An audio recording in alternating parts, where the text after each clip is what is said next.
Well, hello everyone. This is a sketchbook I'll be using today. Those two stickers I did a long time ago and they're posted in these social media. And these two were done by a friend of mine called Nana Gomez. Oh, and the rest of the stickers that are around were done by classmates of mine, but I don't know if they want me to post their social media. So I'll post them if they let me. So yeah, let's start. So, first things first, this is the illustration that I'll be doing. It's already in red pencil. As per always, I use a very thin layer for the skin. I usually put that first because usually the hair goes on top of the skin and the skin is like the lightest part of the illustration. Well, whenever I color really. So I leave it to be the first thing to do, and after that I color everything else so then I can start layering. So here I'm putting the blushies, coloring the fingers, putting some color here and there to make the character look alive and not kind of dead and white and pale. So I just colored the eyes blue because I have a purple feel for this illustration. So I added the blue because it's a complementary color and I think it'll match up pretty nicely. As you can see, the character has a very strong facial expression because of the eyebrows especially. So I started with the eyebrows and then I put it on the hair, like a bunch of hair really. And because I'm brilliant, really, I started from the left. Oh, yeah, perfect, fixed. Okay. So I had to wait in that moment, the camera died. And I changed the perspective and I colored the rest of the illustration, and while that was going on, the rest of the hair dried, and that let me color the whole thing without being afraid of damaging it. So yes, once that's colored, I added more details to the eyes, like the pupils and stuff, and also helping the lips have a little more life to them. Oh, I also started coloring the sweater.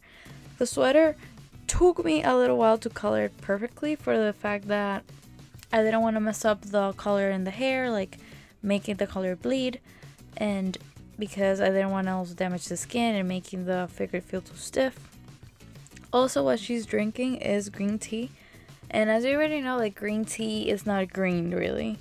Well, the liquid form, whenever you use the herb. It looks more of this yellowy, greeny kind of color. It looks kind of weird, but it's so delicious. But it seems like this girl doesn't like it. She's not having it, even though it's like green, sweet green tea. Or that's how I imagine it to be. So I added the accessories and nail polish. Because lately I have an obsession with nail polish. So I make my characters have color in their nails. Oh, and I screwed up in that little corner because of the paper that I used to remove a little of the paint that I placed there. And now I'm adding texture everywhere. Just kidding. Just on the sweater. I feel like whenever I put texture on like clothing or wherever really, it feels more of a handcrafty kind of thing. It feels more natural and more artsy fartsy in a sense. More personal to me. Because sometimes you can do that like in Photoshop and Illustrator. But the thing is that when you do that, usually what you do is a pattern. You paste it on top of whatever you're doing, and it feels more stiff and a little less personal than actually doing each line by hand. That is also what I do with my digital illustrations. I start like lining everything by hand, so to speak. Oh, and yeah, I'm a genius. I started recording this and I didn't notice that my hand was covering the liner that I was doing in the hair. Smart, but that's okay. So yes, I keep on lining the hair, adding texture, making it feel more messy and frizzy everywhere. I can relate. And adding curls and waves to the buns because craziness, why not? Also, I add some strands of hair like out of the color that was already on the paper, and then I start lining the fringe. I think that's what it's called. Because since it's the first thing you will see that is her face, I make that last so then all the pressure accumulates there and I can actually do a good line work. No, actually, I usually mess up when I pressure myself, but that's okay. I save it somehow with acrylic paint. Oh, and I started lining the illustration itself, putting that beautiful red or deep red color to accentuate whatever I want to be. I want it to be like prominent, so to speak.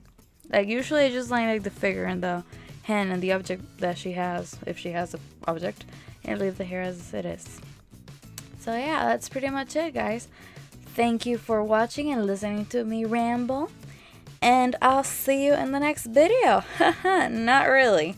The thing is that I forgot to add that little detail over here because I didn't realize that the illustration looked weird without that piece of hair. It looked like she had hit her head and she was missing that part of hair, or her head really. But yeah, that was pretty much it. So yeah, thank you guys. I'll see you later.